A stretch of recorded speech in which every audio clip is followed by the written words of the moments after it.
할렐루야. 하나님께는 영광, 우리들에게는 은혜가 넘치는 귀한 시간이 되기를 바랍니다. 어떤 사람이요, 금혼식을 맞았습니다. 금혼식은 결혼해서 50년이거든요. 그러니까 나이가 꽤 드셨겠죠. 근데 사람들 앞에서 특이하게 농담을 한마디 했습니다. 제가요, 사실 제 아내 말고 다른 여인을 오랫동안 사랑했습니다. 사람들이 저게 뭔 소린가? 그랬더니 그 여인은 바로 저의 어머님이셨습니다. 그랬더니 괜찮죠? 그래서 그 농담을 듣고 그분의 친구가 있는데 자기도 이제 곧 금혼식이에요.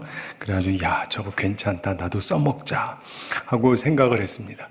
자기 금혼식이 됐습니다. 사람들이 왔는데 제가 한 가지 비밀이 있습니다. 제가 한 가지를 얘기하겠습니다. 그래서 뭔가 했더니 제가요, 제 아내 말고요, 다른 여인 오랫동안 사랑했습니다.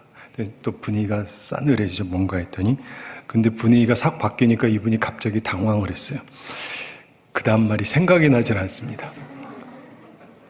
그래가지고 당황하다가 이렇게 말했습니다. 한참 고민하다가 근데 누구였는지 생각이 나질 않습니다.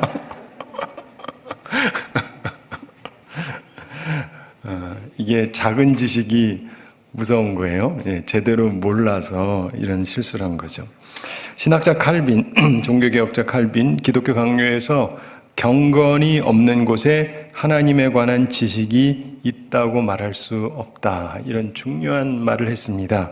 경건이란 하나님에 대한 경외와 사랑이 복합된 것을 말합니다. 그런데 이거 굉장히 중요한 사실입니다. 그 마음의 자세가 옥토냐 아니면 길가냐. 여기서 옥토는 좋은 마음이라고 예수님께서 말씀하셨지 않습니까?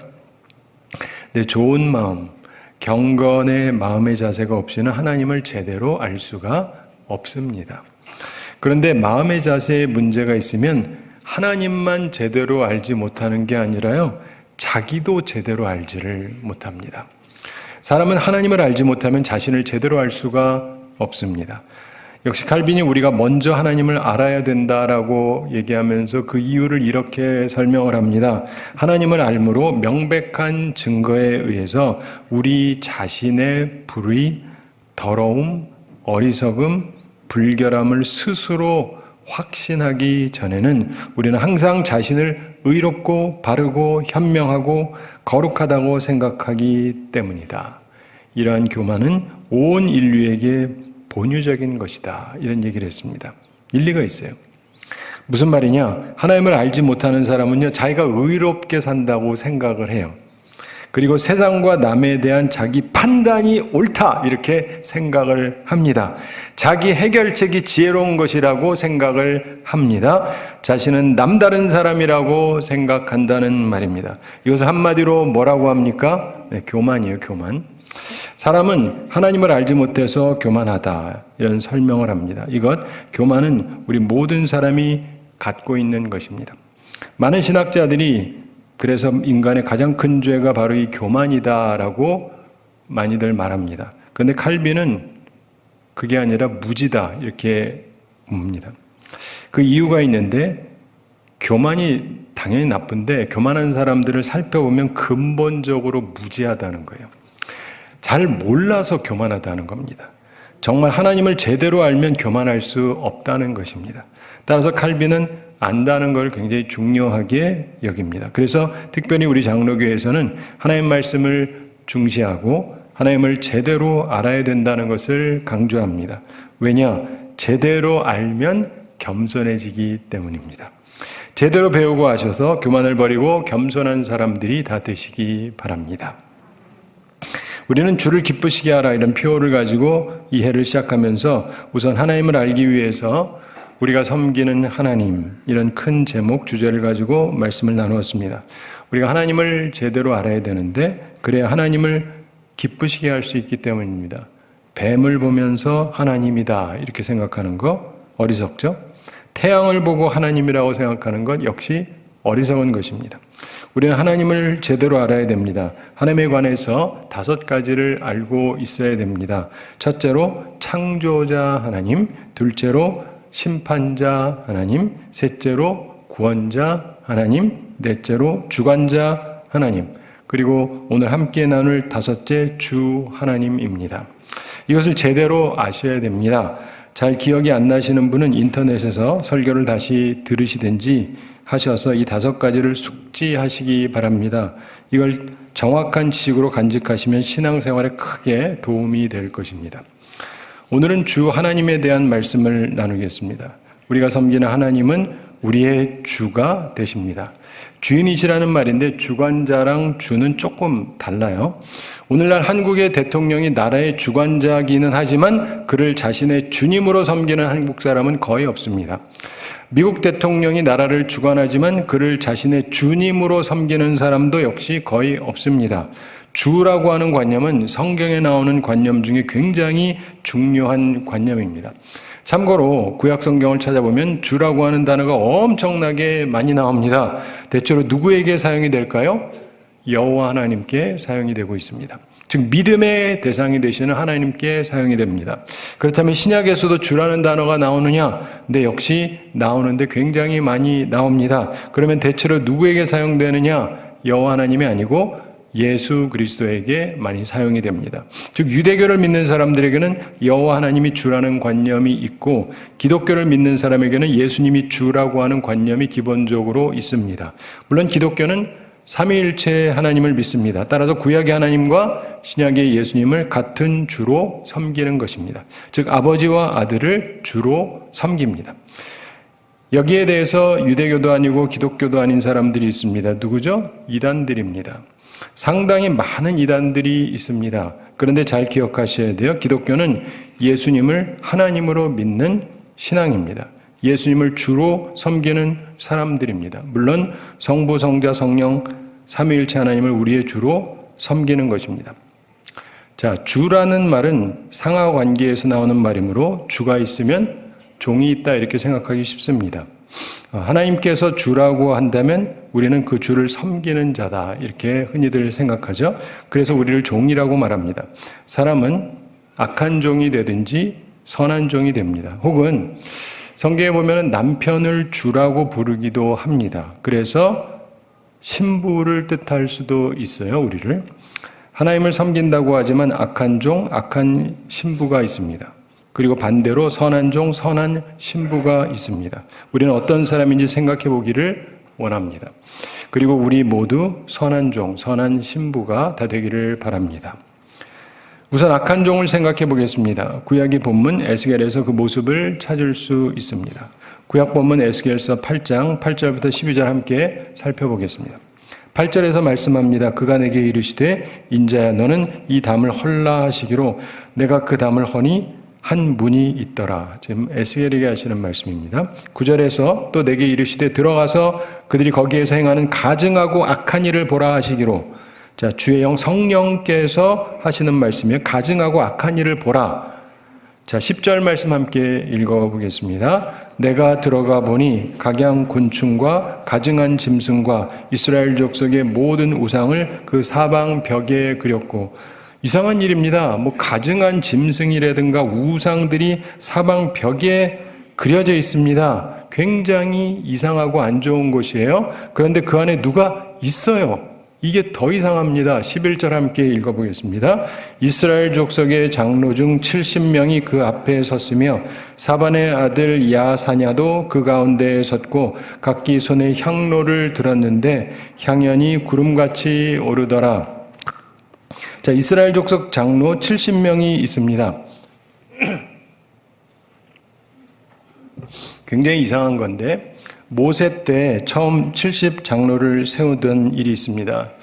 그래서 이걸 보면서 이것은 장로들이 공식적으로 여기에 대표적으로 나와 있다 이렇게 봅니다. 그러니까 장로들, 그 중에 가장 대표적인 자들, 이런 설명. 우리식으로 얘기하자면 교회, 개교회 같은 경우 당회 장로들, 혹은 노회나 총회로 얘기하자면 총대들, 그 중에서 장로연합회 이렇게 보면 대충 비슷합니다.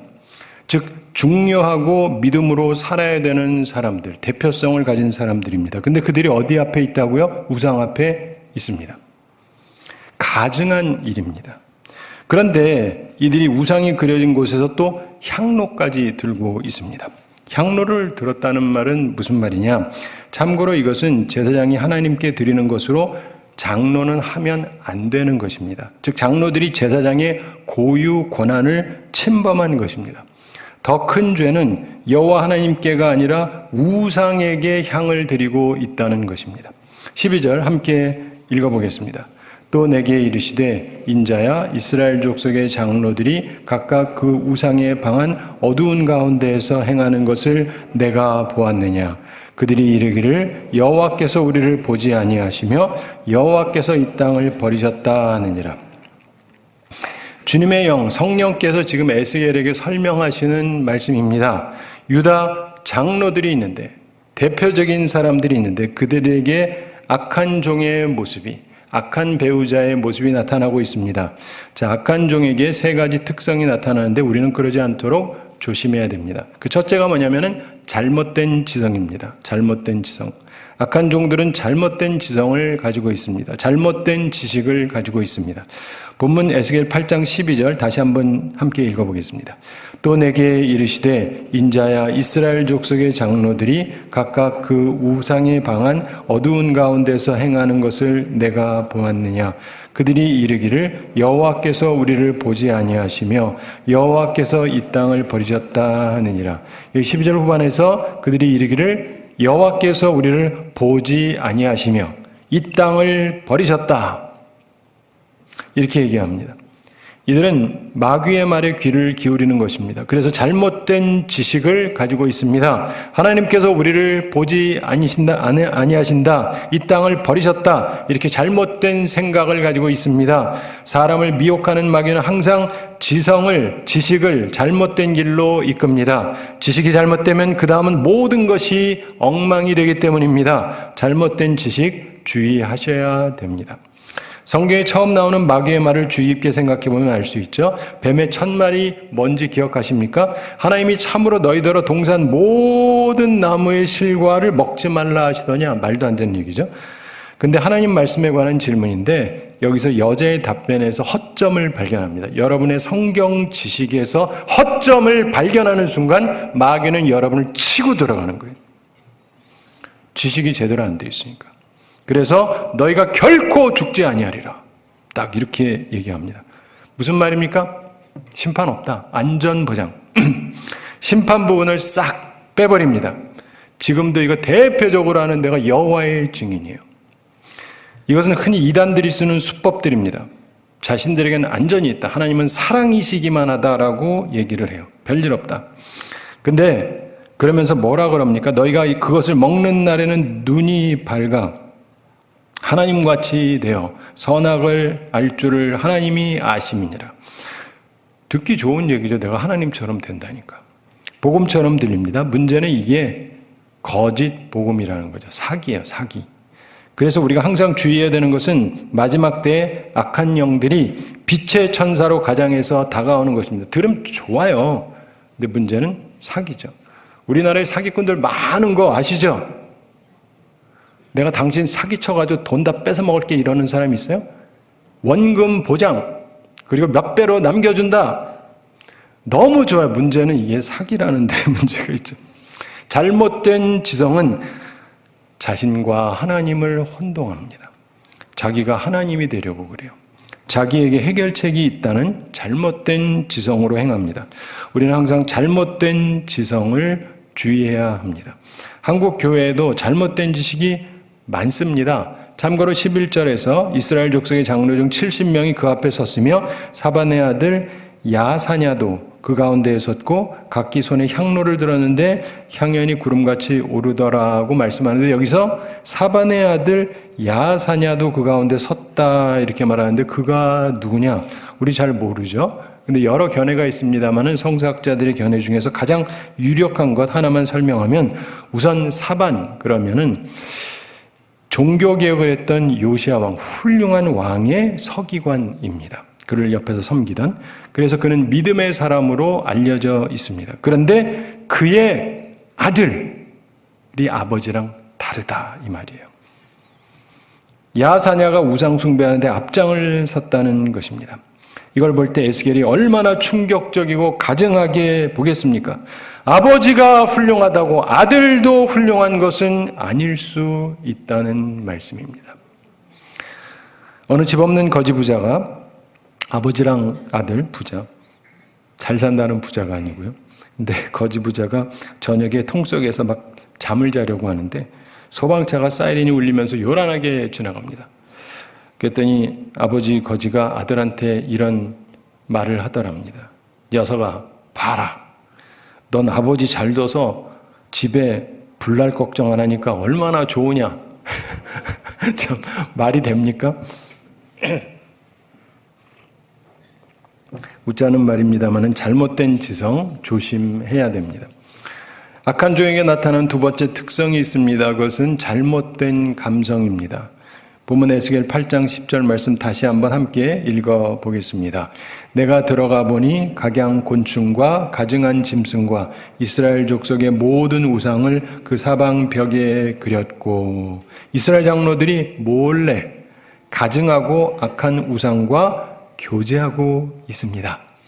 잘못된 감성, 이것은 잘못된 사랑을 말합니다. 전에도 말씀드렸습니다마는 그리스도인들이 당연히 사랑을 해야 되죠. 그런데 사랑과 간음, 음란은 차이가 있죠. 음란도 그냥 세상적인 시각에서 보면은 사랑이죠. 로맨스니까. 그러나 그리스도인들은 분명히 사랑과 음란을 구별해서 말합니다. 그 차이가 뭡니까? 사랑과 음란, 사랑과 간음에 이걸 구별해 주는 것 하나가 있는데 그게 뭘까요? 바로 의입니다. 의. 의를 가진 사랑은 괜찮은 거고 의가 없는 불의한 것은 음란한 것입니다. 의로운 따뜻한 감성을 사랑이라고 하거든요. 하나님은 의로우신 분이십니다. 심판자이십니다. 물론 사랑이십니다. 구원자이십니다. 그런데 바로 이 두 가지 의와 사랑이 함께 있어야 하는 것입니다. 그것이 하나님께서 말씀하시는 사랑입니다. 자, 악한 종에게 나타나는 두 번째 특성이 바로 잘못된 감성이에요. 뜨거움이 있어요. 근데 잘못됐어요. 영적 음란입니다. 하나님께서 증오스럽게 여기십니다. 하나님께서는 나의 개인적인 원수를 사랑하라고 하신 거지 마귀를 사랑하라고 하신 것이 아니지 않습니까? 어떤 이발소에서 키 작은 아저씨가 와가지고 머리를 깎았습니다. 근데 이발사에게 보면서 얘기했습니다. 이 보니까 요금표에 대인은 10,000원, 소인은 8,000원 이렇게 돼 있는데 저는 키가 작으니까 8,000원만 내면 되겠죠? 허허. 그랬더니 그 농담의 이발사가 이렇게 받았습니다. 뭐 그렇게 따지면 1,000원만 받아도 되죠. 그러다가 둘이 멱살 잡고 싸웠답니다. 농담도 잘못하면 싸움이 되죠. 잘못된 감성을 주의해야 됩니다.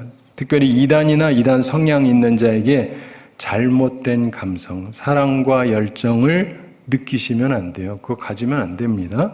잘못된 사람들 가까이 하면 안 됩니다.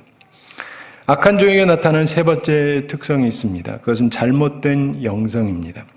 보면 에스겔 8장 11절 후반에서 각기 손에 향로를 들었는데 향연이 구름같이 오르더라 이렇게 말씀하죠. 여러분 이 향은 기도를 상징하기도 하거든요. 무슨 말이냐? 장로들의 잘못된 영성을 말합니다. 이들의 예배와 기도가 잘못된 영성으로 물들어 있다는 뜻입니다. 신약에서도 요한 1서 4장 1절에서 사랑하는 자들아 영을 다 믿지 말고 오직 영들이 하나님께 속하였나 시험하라. 많은 거짓 선지자가 세상에 나왔음이니라. 이렇게 말씀합니다. 잘못된 영성이 있습니다. 변질된 영성이 있습니다. 그러니까 주의해야 돼요. 이상한 사람이 와서 이끌어가려고 할 때가 있습니다. 주의해야 됩니다. 게다가 앞서 말씀드린 대로 제사장 혹은 목사의 고유한 부분까지 지금 침범하고 있는 거예요. 신약에서 가장 대표적으로 변질된 영성은 바로 니골라 당에서 찾을 수가 있습니다. 주님께서 요한계시록 2장 6절에서 에베소 교회를 향해서 말씀하십니다. 오직 내게 이것이 있나니 내가 니골라 당의 행위를 미워하는도다. 나도 이것을 미워하노라. 니골라가 누구냐? 성경에 보면 초대교회 7집사 중에 한 사람의 이름이 니골라였어요. 그가 본래 성령 충만하던 사람입니다. 지혜롭던 사람이에요. 사람들에게 칭찬받던 사람입니다. 그런데 그의 영성이 변질되었습니다. 우리나라에도 그런 사람들이 꽤 있었어요. 직분자고 성령 충만, 지혜 충만, 칭찬받던 사람인데 이단으로 바뀐 사람들이 꽤 많습니다. 자, 그 니골라도 아마 그 사람을 뜻할 거라고 많은 사람들이 보는데, 그러면서 영성이 변질되고 당을 구성하면서 주님이 미워하는 사람이 되었습니다. 우리는 잘못된 영성을 주의해야 합니다. 잘못된 영성의 가장 큰 특징이 뭔지 아세요? 교만입니다. 교만. 그리고 당파를 구성합니다. 그리고 자신의 역할을 넘어서 제사장 역할까지 꼭 하려고 그래요. 그러다가 결국 주님께 버림당하게 됩니다. 이솝 우화에 사자 가죽을 쓴 나귀라고 하는 이야기가 있습니다. 한 나귀가 우연히 사자 가죽을 발견했어요. 그 나귀가 사자 가죽을 덮어쓰고 짐승들 앞에 딱 나타났습니다. 그랬더니 짐승이 사자인 줄 알고 놀래가지고 다 도망을 가는 거예요. 나귀가 너무 기분 좋습니다. 자기 보고 무서워가지고 도망가니까. 그래서 한참 뻐기고 가다가 마침 원숭이를 만났습니다. 근데 이 나귀가 원숭이한테 평상시에 자꾸 업신여김을 받았거든요. 근데 사자가 된 김에 원숭이를 힘껏 걷어찼습니다. 그랬더니 원숭이가 놀라가지고 막 도망을 가는 거예요. 홈디백산해가지고. 나귀가 얼마나 기분이 좋은지 몰라요. 그래가지고 기분 너무 좋다. 기왕 이렇게 된 김에 한번 사자처럼 외쳐보자. 이런 생각을 하고 소리를 외쳤습니다. 그래서 사자의 소리, 사자후가 나왔느냐? 아니죠. 그게 납니까? 지는 낙인데. 근데 그 소리를 들은 꽤 많은 여우가 웃으면서 말했습니다. 저거 낙이잖아. 저 사자 가죽을 쓴 낙이야. 그 말을 듣고 짐승들이 와서 이 사기꾼하고는 이제 사자 가죽을 벗겨봤더니 정말 낙이었습니다. 혼쭐이 났죠. 이 우화가 가르쳐주는 것은 분수에 맞지 않게 교만하면 결국 창피를 당하게 된다. 그런 말입니다. 교만하지 말라는 것이죠. 사랑하는 성도들은 우리는 악한 종이 되지 말고 선한 종, 선한 주님의 신부가 되어야 합니다. 선한 종이 되려면 어떻게 해야 되느냐? 예수님을 참으로 주님으로 모시는 선한 종의 자세, 선한 신부의 자세는 무엇이냐? 오늘 신약 본문 베드로전서 3장 15절부터 17절 이 말씀은 우리에게 그 길을 제시해 주고 있습니다. 우리가 세 가지를 가져야 됩니다. 첫째로 바른 지성을 가져야 됩니다. 바른 지성이란 거룩함, 구별됨에 대한 지식을 말하는데 오늘 본문 베드로전서 3장 15절 함께 읽어보겠습니다. 너희 마음에 그리스도를 주로 삼아 거룩하게 하고 너희 속에 있는 소망에 관한 이유를 묻는 자에게는 대답할 것을 항상 준비하되 온유와 두려움으로 하고. 아멘. 자, 우선 너희 마음에 그리스도를 주로 삼으라 그러잖아요. 주님을 주로 삼으면 그래서 거룩하게 하라 이렇게 얘기합니다. 예수님을 주로 섬기는 선한 종은 거룩함을 따릅니다. 데살로니가전서 4장 3절에서도 하나님의 뜻은 이것이니 너희의 거룩함이라 이렇게 말씀했습니다. 하나님의 뜻은 우리가 거룩해지는 것입니다. 거룩하다는 것은 구별된 것을 말합니다. 우리는 악한 종, 세상의 사람들, 잘못된 영성을 가진 사람들하고 분명하게 구별된, 분명하게 다른 그런 모습을 가지고 있어야 됩니다. 그래서 우리는 바른 지성을 가져야 됩니다. 바른 지성 중에 우리가 기억해야 될 것 중에 하나가 야고보서 2장 1절 말씀이죠. 내 형제들아 영광의 주 곧 우리 주 예수 그리스도에 대한 믿음을 너희가 가졌으니 사람을 차별하여 대하지 말라. 예전에 개역성경에서 사람을 외모로 취하지 말라 이렇게 말씀했습니다. 예전에는요 외모를 보면 그 사람의 신분과 돈이 얼마 있는지 다 나오거든요.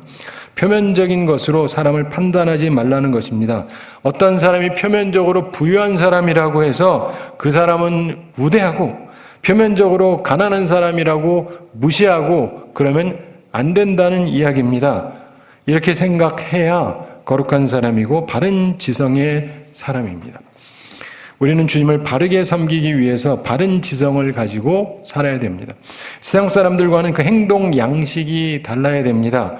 참고로 바른 지식을 갖는 것, 특별히 거룩함에 관한 지식을 너무 복잡하게 생각하실 필요는 없습니다. 소년들이여 야망을 가지라 이 말을 남긴 유명한 미국 농학자, 교육학자 클라크가 일본에 초빙받아서 갔을 때 삿포로 농업학교에서 교직을 하던 한 관리가 그분에게 뭘 작성을 해가지고 찾아왔습니다. 그러면서 교칙을 보여줘요. 근데 굉장히 깁니다. 그걸 보고 클라크가 웃으면서 이렇게 말했다 그럽니다. 규칙으로 인간을 만들 수는 없습니다. 그냥 이거 하나면 족합니다. 신사가 되라. 신사가 되라. 이렇게 말했다 그럽니다. 거룩하다는 것은 신사, 숙녀 같은 모습이라고 할 수 있을 것입니다. 여러분, 신사라는 말이 어디서 나왔는지 아시죠? 영국은요, 본래 야만인들이었습니다. 네, 야만인. 굉장히 거친 사람들이었어요. 복음이 들어가고 이 사람들이 젠틀한 사람이 된 거예요. 네. 저는 교회 행정과 재정의 기본은 하나만 기억하면 된다고 생각합니다. 뭐 많이 따질 것 없고 딱 하나만. 뭔지 아세요? 선한 양심으로 하라. 선한 양심으로 하라. 그럼 아무 문제 없어요. 선한 종의, 선한 주님의 신부의 둘째 특성, 그것은 바른 감성입니다. 그 마음 상태가 온전합니다. 본문 베드로전서 3장 15절에서 너희 속에 있는 소망에 관한 이유를 묻는 자에게는 대답할 것을 항상 준비하되 온유와 두려움으로 하고, 이렇게 말씀하죠. 온유와 두려움, 바른 감성을 말합니다. 예수님이 온유하신 분이잖아요. 우리는 바른 감성, 균형 있는 감정을 가지고 있어야 됩니다. 하나님의 종은 온유와 두려움을 갖고 있어야 합니다. 야고보 3장 17절에서 오직 위로부터 난 지혜는 첫째 성결하고 다음에 화평하고 관용하고 양순하며, 이렇게 말합니다. 성령의 사람은 성령의 열매를 맺는데 성령의 열매는 사랑, 희락, 화평, 오래 참음, 자비, 양선, 충성, 온유, 그리고 절제입니다. 세상에 이것을 금하는 법이 없습니다. 선한 종은 바른 감성을 갖습니다. 아름다운 인격의 열매를 맺습니다. 온유와 두려움, 즉 균형 있는 감정을 갖고 하나님의 일을 행합니다. 바른 감성으로 사는 우리 모두가 되기를 바랍니다. 선한 종, 선한 주님의 신부는 가지고 있는 셋째 특성이 있는데 그것은 바른 영성입니다. 바른 영성. 베드로전서 3장 16절 말씀 함께 읽어보겠습니다. 선한 양심을 가지라. 이는 그리스도 안에 있는 너희의 선행을 욕하는 자들로 그 비방하는 일에 부끄러움을 당하게 하려 함이라. 아멘. 무엇보다도 선한 양심을 가지라고 말씀하죠. 변질된 영성이 아니라 바른 영성, 선한 양심을 가진 영성을 가지고 있어야 됩니다. 로마서 13장 13절과 14절에서 이렇게 말씀하죠. 낮에와 같이 단정히 행하고 방탕하거나 술 취하지 말며 음란하거나 호색하지 말며 다투거나 시기하지 말고 오직 주 예수 그리스도로 옷 입고 정욕을 위하여 육신의 일을 도모하지 말라, 이렇게 말씀합니다. 또한 히브리서 12장 14절에서 모든 사람과 더불어 화평함과 거룩함을 따르라. 이것이 없이는 아무도 주를 보지 못하리라, 이렇게 말씀합니다. 화평함을 추구하는 것, 바른 영성을 말합니다. 무엇보다 참되고 바른 영성의 특징이 있습니다. 그것은요, 겸손입니다. 예수님이 가지고 계셨던. 예수님께서는 천국에 들어가려면 어린아이와 같이 되어야 한다고 말씀하셨습니다. 겸손을 말합니다. 그래서 어거스틴은 신앙생활에서 가장 중요한 게 무엇이냐라고 누가 물어봤을 때 그것은 겸손이다. 그럼 두 번째로 중요한 게 뭡니까? 그것도 겸손입니다. 세 번째로 중요한 게 뭡니까? 그것도 겸손입니다. 라고 말했다 그러죠. 바른 영성을 가진 사람은 겸손합니다. 예수님 닮아서 겸손한 우리들이 다 되기를 바랍니다. 말씀을 맺습니다. 우리는 창조자 되시고 심판자 되시고 구원자 되시고 주관자 되시는 하나님을 우리의 주로 섬기는 사람입니다. 우리는 하나님을 섬기는 선한 종 혹은 선한 배우자가 되기 위해서 바른 지성, 바른 감성, 그리고 바른 영성을 가지고 살아야 됩니다. 그래서 하나님께 영광 돌리며 살아가는 우리 모두가 되기를 바랍니다. 제가 한 가지 이야기 말씀드리면서 오늘 말씀 마치겠습니다. 옛날에 어느 마을에 한 큰 부자가 살았습니다. 그런데 그 밑에 종들이 많이 있었는데, 근데 한 해는 마지막 날 밤인데 보통은 쉬게 하는데 주인이 종들을 다 불러 모았습니다. 그리고는 각자에게 똑같은 양의 집을 줬어요. 그리고는 말을 했습니다. 이것 가지고 오늘 밤에 새끼를 꼬도록 해라. 할 수 있을 만큼 해라. 최대한 많이 해라. 그런데 꼭 기억할 게 있다. 이 새끼손가락보다 굵으면 안 된다. 굉장히 얇게 꽈야 된다. 이렇게 얘기를 했습니다. 그걸 듣고 많은 종들이 화가 났어요. 아니, 이런 날은 쉬어야 되는데 거참 지독하다. 마지막까지 일을 시키는구나. 그러면서 굵은 새끼를 꼽는 건 괜찮은데 굵게 꼽으면 그래도 빨리빨리 사라지잖아요. 근데 새끼손가락보다 더 가늘게 꽈라 이 얘기는요, 굉장히 오래 시간이 걸려요. 그래가지고 밤새도록 해도 다 하기가 어려울 것 같아요. 그래가지고 짜증이 났습니다. 그래도 어떻게 해야 됩니까? 일을 하기는 해야 되잖아요. 근데 대부분의 종들이 할 수 없이 하는 거예요. 그러면서 어떤 사람은요, 이 새끼손가락이 아니라 엄지손가락보다 몇 배 더 굵게 그래가지고 막 그래 빨리 끝나니까 많은 종들이 대충 꽈습니다. 그러나 충성된 종, 착한 종들은 어떻게 하겠어요? 그 주인이 말한 대로 해야 되잖아요. 그래서 새끼손가락보다 얇게, 그러면서 최대한 많이 만들었습니다. 그야말로 밤을 새서 한 사람도 있었어요. 주인의 말을 그대로 그래도 순종했던 것입니다. 그 다음날 아침이 되었습니다. 새해가 됐습니다. 주인이 그들을 모아가지고 말했습니다. 너희들이 수고를 참 많이 했는데 거기에 대해서 내가 보수를 주려고 한다. 그러면서 여기 엽전 부대가 있다. 돈을 엄청 갖고 왔어요. 너희가 꼰 그 새끼에다가 이 엽전을 마음껏 꿰어서 가지고 가라. 자, 그럼 어떻게 되느냐? 나이가 어리신 분은 잘 모르겠는데 엽전이라는 건 이렇게 동그란데 여기 구멍이 있어요. 여기다가 꿰라는 거예요. 그러니까 이게 얇아야 돼요. 얇아야 되는데 손가락보다 두껍게 만든 사람은 몇 개를 꼽을 수 있을까요? 하나도 못 꼽죠. 하나도. 근데 주인 말대로 한 사람은 쑥쑥쑥 들어가죠. 그리고 자기 한 만큼 받는 거예요. 한 만큼. 그러니까 그 말대로 듣고 순종하고 충성했던 사람은 입이 찢어져 너무너무 좋잖아요. 지멋대로 편하게 한 사람은 하나도 못 가져가는 거예요. 이 말을 들을 때 어떤 기분이 듭니까? 재밌죠? 재밌으셔야 돼요. 안 재밌으면 위험한 사람이야. 내가 평상시에 내 멋대로 하는 사람. 그러시면 오늘부터라도 시각을 바꾸셔서 새롭게 살아보세요. 사랑하는 성도 여러분, 우리가 하나님을 주로 섬깁니다. 예수님이 우리의 신랑이 되시기도 하고요. 그런데 우리가 착한 종, 선한 주님의 신부가 되어야 하지 않겠습니까? 그래서 하나님께 영광을 돌리고 살아가야 됩니다. 바라기는 선한 종이 되어서 하나님께 은총을 드리고 하나님께서 주시는 은총을 우리도 받아서 충만한 기쁨 가운데 살아가는 우리 모두가 되기를 우리 주님의 이름으로 축원합니다. 우리 함께 기도하겠습니다. 사랑의 하나님 아버지, 우리를 사랑하시고 오늘도 저희들에게 귀한 말씀 주심을 감사드립니다. 저희를 사랑하셔서 오늘도 저희들에게 귀한 말씀 주셨사온데 저희들의 마음에 잘 새기게 하여 주시옵소서. 참으로 말로만 주여 주여 하는 것이 아니라 참으로 하나님을, 예수 그리스도를 우리의 참된 주로 받아들이고, 그리고 우리가 악한 종으로 사는 것이 아니라 선한 종으로, 선한 신부로 살아감으로 우리의 삶 가운데서 온전함으로 주님을 섬기게 해주시고, 그래서 하나님께 영광 돌리며 하나님으로부터 칭찬받고 보상받으며 복되게 살아가는 주의 사람들 다 되게 하여 주시옵소서. 감사드리며 예수님의 이름으로 기도드리옵나이다. 아멘.